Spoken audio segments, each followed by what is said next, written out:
Hello friends, Gaurav here. और क्या आपको पता है, इजराइल को एक देश बनने में 2000 साल लग गए, लेकिन आज उनकी मिलिट्री स्ट्रेंथ दुनिया में 20th रैंक पर आती है इतने कम समय में। पर आखिर कैसे? क्योंकि एक समय था जब इजराइल की मेजॉरिटी पॉपुलेशन, जो कि ज्यूज है, को नरक से भी बदतर टॉर्चर किया जा रहा था। हिटलर और उनकी आर्मी उन्हें चुन चुनकर जहरीले गैस चेंबर में झोंक कर मार रही थी। लेकिन अगर इतना पुराना इतिहास, तो फिर ऐसे इतने दर्दनाक इतिहास के बाद भी ये ज्यूज आज इतने एडवांस कैसे हो गए हैं? क्या अमेरिकन पॉलिटिकल साइंटिस्ट चार मरे की वो स्टडी, जिसमें उन्होंने इजराइल के लोगों की आईक्यू को दूसरे कम्युनिटी से 7 से 15% ज्यादा बताया था, क्या वो रीजन है इसके पीछे? और अगर है भी, तो उनका आईक्यू आखिर इतना बड़ा कैसे? इतना मत सोचो, सोचने से जवाब नहीं मिलेगा। जवाब मिलेगा इस वीडियो को पूरा अंत तक देखने से। So let us not waste any time and dive deep into our today's video titled complete history of Israel. आज इजराइल दुनिया के सबसे एडवांस देशों में से एक है, जहां 73.9% ज्यूज रहते हैं। लेकिन इनका और खुद इजराइल का आज दुनिया के नक्शे पर बने रहना एक बहुत ही बड़ी बात है, क्योंकि हजरत इब्राहिम, जिन्हें क्रिश्चियन, मुस्लिम्स और ज्यूज भगवान का एक दूत मानते हैं, उनके परपोते जुडा ने ज्यूज की सबसे पुरानी ट्राइब को फाउंड किया था। लेकिन आने वाले समय में इनके साथ जो होने वाला था, उसकी खबर किसी को नहीं पता थी। और इसीलिए तो आज इजराइल जिस जेरूसलम को अपना कैपिटल क्लेम करता है, यहाँ कई राजा महाराजाओं के राज के बाद 931 BC में किंग सोलोमन के गुजरने के बाद एक सिविल वॉर हुआ था, जिससे उनका किंगडम दो हिस्सों में बट गया, जिसके नॉर्दर्न किंगडम को इजराइल और सदर्न किंगडम को जुड़ा नाम दे दिया गया। लेकिन लड़ाई यहाँ पर खत्म नहीं हुई, क्योंकि कुछ समय बाद ही वहाँ एक ऐसी वॉर हुई जिसमें इजराइल पूरी तरह तबाह हो गया।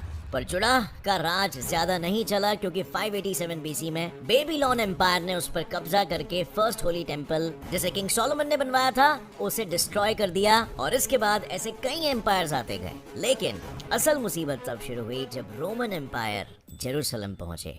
Old Israel under Roman Empire. 63 BC में रोमन जनरल पॉम्पे ने जेरूसलम पहुंचते ही उस पे कब्जा कर लिया। उसने लोकल किंग्स के जरिए ज्यूज पे राज करना चालू किया। लेकिन तब तक उसके रिलीजियस प्रैक्टिसेस पर रोक टोक ना लगाने की वजह से लोगों को उससे किसी तरह का कोई प्रॉब्लम नहीं था।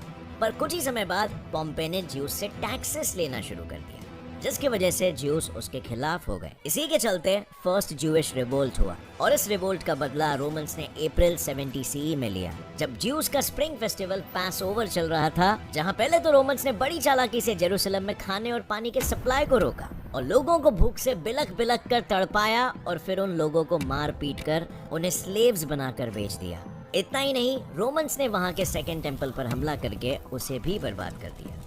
और इस टेम्पल की एक ही दीवार बची थी, जिसे आज दुनिया वेस्टर्न वॉल के नाम से जानता है। पर जहां पर एक तरफ रोमन्स ने अपनी इस जीत को ट्रायम्फल आर्क बना के जश्न मनाया, वहीं दूसरी तरफ रोमन्स के अत्याचार के खौफ से ज्यूज अपने ही देश को और जेरूसलम को छोड़कर अपनी और अपनों की जान बचाने के लिए यूरोप और नॉर्थ अफ्रीका के देशों में जा बसे।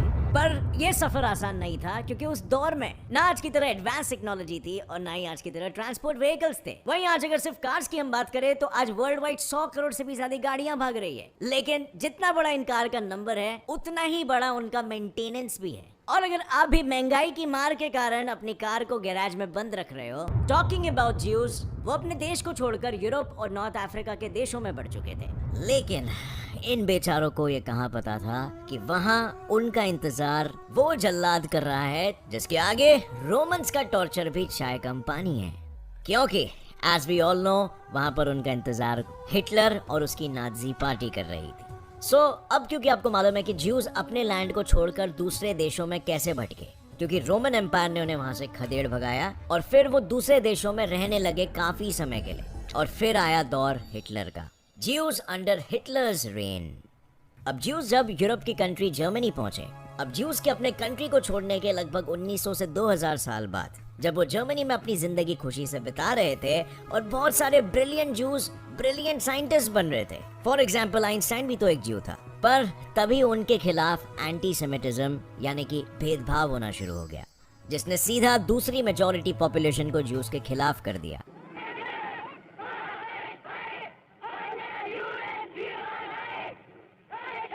पर इस सब के दौरान वर्ल्ड वॉर 1 हुआ, और बस लोगों ने ज्यूज को सिर्फ इसीलिए जिम्मेदार ठहरा दिया क्योंकि वो कैपिटलिज्म में बिलीव करते थे और डिक्टेटरशिप में नहीं। और यहीं से शुरू हुआ उन पर कभी ना खत्म होने वाला अत्याचार, जिसे 1933 में पावर में आते ही हिटलर ने 10 गुना बढ़ा दिया। और 1946 वर्ल्ड वॉर 2 हारने के बाद हिटलर पर ज्यूज को खत्म कर देने का पागलपन सवार हो गया। और 1918 के वर्ल्ड वॉर 1 हारने के बाद हिटलर पावर में आने लगा, जहां पर उसने ज्यूज को वर्ल्ड वॉर 1 हारने का जिम्मेदार ठहराया, ये जता के कि ज्यूज इंफीरियर है, यानी कि लो क्लास के हैं एज कम्पेयर टू आर्यंस, जो वो कहता था जर्मन्स नेचुरली थे। और इससे ना सिर्फ ज्यूज का रिलीजियस परसिक्यूशन चालू हो गया, पर उनके खिलाफ वायलेंस, टॉर्चर्स और मर्डर के केसेस भी आम होने लगे, जिसके शिकार हुए बच्चे, बूढ़े और प्रेग्नेंट औरतें, जो खुद को बचाने के भी काबिल नहीं थे। और धीरे धीरे लोगों के लाशों के ढेर लगते गए। लेकिन वहाँ के लोगों की दरिंदगी यहीं पर खत्म नहीं हुई। उन्होंने मर्दों के साथ औरतों को मारा, उनका शारीरिक शोषण किया, जिसके चलते उन्हें प्रेगनेंसी और एबॉर्शन का सामना करना पड़ा। और वो आदमी लोग जो खुद के सर्वाइवल के लिए लड़ सकते थे, उन्हें हिटलर ने ट्रेन से ले जाकर गैस चेम्बर्स में झोंक दिया। हिटलर ने जगह जगह पर कॉन्सेंट्रेशन कैंप शुरू किए, जहाँ पर वो ज्यूस पर जानवरों की तरह ह्यूमन लैब एक्सपेरिमेंट्स करता और अपनी दुनिया भर की क्रूर और ट्विस्टेड फैंटेसीज को सेटिस्फाई करता। और इस दौर के चलते 1000 या 2000 नहीं, बल्कि पूरे 60 लाख ज्यूज को तड़पा तड़पा कर मौत के घाट उतार दिया गया। पर जहाँ पर जर्मनी में ये सब हो रहा था, वहीं पर वर्ल्ड वॉर 1 के बाद ब्रिटिशर्स जुड़ा और इजराइल, जिसका नाम अब पैलेस्टीन था, वहाँ पहुंच चुके थे। वो एक ब्रिटिश कॉलोनी बन गई थी। But now talking about the land of Israel during the World War 1, Britishers rule कर रहे थे, बट उससे पहले की हिस्ट्री क्या थी? कौन से एम्पायर ने ब्रिटिशर्स से पहले वहाँ पर रूल किया था? And the answer is Ottoman Empire. Ottoman Empire ने जेरूसलम के साथ साथ मिडिल ईस्ट के कई जगह पर 1516 से 1917 यानी कि करीबन वर्ल्ड वॉर 1 तक राज किया था।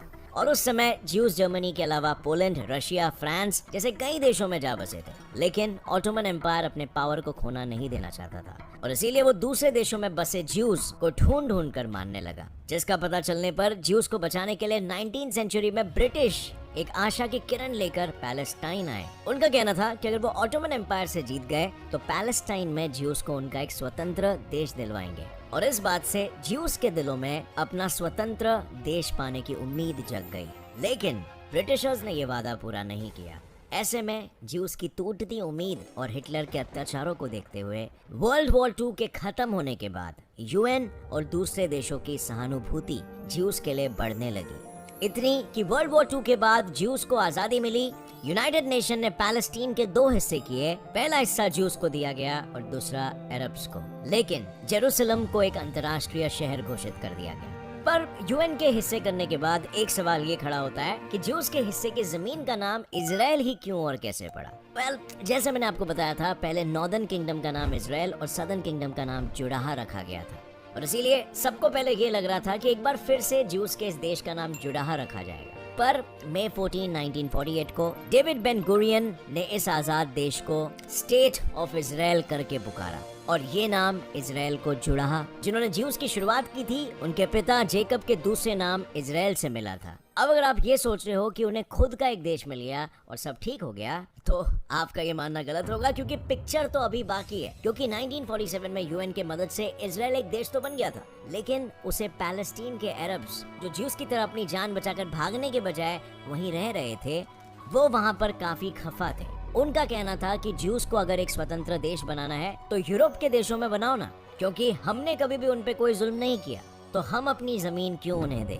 अगर आप मैप में देखो तो इजराइल अरब देशों से घिरा हुआ है, यानी कि Egypt, Syria, Jordan, Iraq, Lebanon, ये सारे मुस्लिम कंट्रीज है, राइट। और इजराइल अकेला ही बीच में एक ज्यूइश कंट्री है, और इसीलिए वो नहीं चाहते थे कि उनके बीचों बीच एक ज्यूइश कम्युनिटी रहे, जिसके चलते पैलेस्टीन और दूसरे अरब देशों ने इजराइल से Arab Israel war of attrition, Palestinian fedayeen insurgency जैसी कई लड़ाइयाँ की। पर इजराइल ने उन सभी का डटकर मुकाबला किया। और इन सब के बीच एक वॉर बहुत ही इंटरेस्टिंग था, जो था द 6 डे वॉर। 5 जून 1967 में इजराइल ने ऑपरेशन फोकस यानी इजिप्ट पर एरियल अटैक करके उसके 90% एयरफोर्स को तबाह कर दिया। और कुछ ऐसा ही अटैक सीरिया पर भी हुआ, जिससे 3 दिनों में इजरायलीज ने गाजा स्ट्रिप और सिनाई पेनिनसुला से लेकर east bank of Suez canal तक सब कुछ अपने कब्जे में ले लिया। यही नहीं, जब जॉर्डन इस वॉर में शामिल हुआ तो इजराइल फोर्सेस ने काउंटर अटैक करके उन्हें भी हरा दिया। इस तबाही को रोकने के लिए यूएन सिक्योरिटी काउंसिल ने बीच बचाव करते हुए 7 जून को इन कंट्रीज को सीज फायर करने का मौका दिया, जिसे इसराइल, जॉर्डन, इजिप्ट ने तो उसी दिन एक्सेप्ट कर लिया, लेकिन सीरिया ने अभी भी इसराइल को खत्म करने की जिद नहीं छोड़ी थी। और इसी के चलते 9 जून को इसराइल ने सीरिया पर फिर से एक बार हमला किया और उसी के साथ एक पूरे दिन चली जंग के बाद गोलान हाइट्स को कैप्चर कर लिया, जिसके बाद सीरिया ने अपने कदम पीछे ले लिए और 10 जून को सीज फायर एक्सेप्ट कर लिया। लेकिन तब तक इजिप्ट में 11,000, जॉर्डन में 6,000 और सीरिया में 1,000 कैजुअलिटीज हो चुकी थी। साथ ही वेपनरी और इक्विपमेंट के लॉसेस अलग थे। और वहीं इसराइल की कैजुअलिटीज का काउंट सिर्फ 700 था। और इससे आप ये अंदाजा लगा सकते हो कि इसराइल इतना छोटा सा देश इतने सारे अरब कंट्रीज के बीच में उन्हीं देशों के इसराइल को मिटाने की जिद को पलटवार करके उनके ही टेरिटरीज कैप्चर कर रहा था। मतलब ये था इसराइल का technological dominance. Kind of like वो सारे अरब देशों को ये कह रहा था कि हम बीचों बीच ही अपनी जमीन लेकर खड़े रहेंगे, जो उखाड़ना है उखाड़ लो, अगर हमसे पंगा लिया तो हम आपकी जमीन भी कब्जा कर लेंगे। What a strong reply to thousands of years of religious persecution। क्या आपको नहीं लगता कि इंडिया को भी ऐसा बनना चाहिए? अब इसराइल के जीते हुए वॉर की तो हमने चर्चा कर ली, लेकिन इसके अलावा भी एक बात है जिसकी चर्चा होती रहती है। मैं बात कर रहा हूँ इसराइलीज के इंटेलिजेंस की। जी, उसको दुनिया भर के लोग काफी स्मार्ट समझते हैं। सोशल थियरिस्ट चार्ल्स मुरे की एक स्टडी में ये कहा गया है कि ज्यूज का एवरेज आईक्यू रेट दूसरे कम्युनिटी से 7 to 15% ज्यादा होता है। तो क्या इसी आईक्यू के चलते उन्होंने अब तक जितने भी नोबेल प्राइजेस बटे हैं ना, उसके 20% नोबेल प्राइजेस जीते हैं और उनकी पॉपुलेशन 1% से भी कम है पूरे दुनिया की पॉपुलेशन से। क्या सच में वो इतने स्मार्ट हैं? Well, The Chosen Few: How Education Shaped Jewish History। इस बुक के ऑथर्स का कहना है कि कहीं ना कहीं उनके इंटेलिजेंस, एजुकेशन और लिटरेसी के पीछे उनका इतिहास जिम्मेदार है। यानी कि पहले ज्यूज सिर्फ तोराह और रिचुअल बिलीफ्स को महत्व देते थे, लेकिन सेकंड टेम्पल के तबाह होने के बाद ज्यूइश लोग नॉलेज और स्किल्स को गेन करने पर ज्यादा फोकस करने लगे। उन्हें ये समझ आ गया था कि अगर हमें अपनी लाइफ को बेहतर बनानी है तो एजुकेशन एक बहुत ही इम्पोर्टेंट फैक्टर है। उस समय एजुकेशन ज्यूज के लिए एक टास्क जैसा था, क्योंकि उनका आधे से ज्यादा पॉपुलेशन इलिटरेट यानी कि अनपढ़ था। पर ये चेंज ज्यूज के लिए उस समय का रेवोल्यूशनरी डेवलपमेंट था, जो आज हमें इसराइल में देखने को मिलता है। अमेरिकन कॉलमनिस्ट ब्रेट स्टीफेंस का कहना है कि ज्यूज के अचीवमेंट्स का रीजन उनके हिस्ट्री और कल्चर में ही है। अगर हम आज देखने जाए तो Albert Einstein, Rosalind Franklin, Benjamin Disraeli, Franz Kafka, ये सभी ज्यूइश फैमिली से बिलोंग करते हैं और इन सभी ने अपने इंटेलिजेंस से दुनिया में कंट्रीब्यूशन दिया है। और आइंस्टाइन का ये मानना था कि एक इंसान की लाइफ की वैल्यू तभी होती है जब उसकी लाइफ दूसरों की लाइफ को सुधारे और सुंदर और नोबलर बनाए। साथ ही में मिस्टर स्टीफेंस के कॉलम में उन्होंने ये भी कहा था कि नॉलेज वो चीज है जो एंड तक रहती है, और शायद इसका ही नतीजा है कि आज उनके पास कई ग्राउंड ब्रेकिंग टेक्नोलॉजीज हैं, जैसे कि आयरन डोम, जो कि एक ऐसी टेक्नोलॉजी है जिससे इसराइल पर अगर कोई रॉकेट गिराना चाहे तो वो उसे अपनी एक्यूरेसी, स्पीड और कैपेसिटी से डिटेक्ट करके पहले ही तबाह कर देंगे। या फिर ट्रॉफी सिस्टम, ये कुछ आयरन डोम की तरह ही है, लेकिन बस ट्रॉफी सिस्टम रॉकेट की जगह मिसाइल टैंक्स को डिटेक्ट करके तबाह करता है। या फिर द F-161 सूफा, ये एयरक्राफ्ट अपनी तूफान सी तेजी, रेडार और यूनिक हेलमेट सिस्टम से पायलट को दुश्मनों पे इजीली वेपन लॉन्च करके उन्हें खत्म करने में मदद करता है। और ऐसे ही कई और एडवांस इनोवेशंस इसराइल के पास है, जिनमें मरकावा आईवी, जीफा शिरियन, द नेमर, स्पाइकी और द आईबॉल सिस्टम शामिल है, जो इसराइल के डिफेंस सिस्टम को स्ट्रॉन्गेस्ट बनाते हैं। और आज इसराइल अपने इन एडवांस इनोवेशंस को दुनिया के साथ शेयर करने की पहल भी कर चुका है, जिसके चलते हम भारतीयों के इजरायलीज के साथ बहुत ही अच्छे संबंध होने की वजह से इंडिया में भी आपको ऐसे ही कई इनोवेटिव टेक्नोलॉजीज को देखने का मौका मिलेगा बहुत ही जल्द।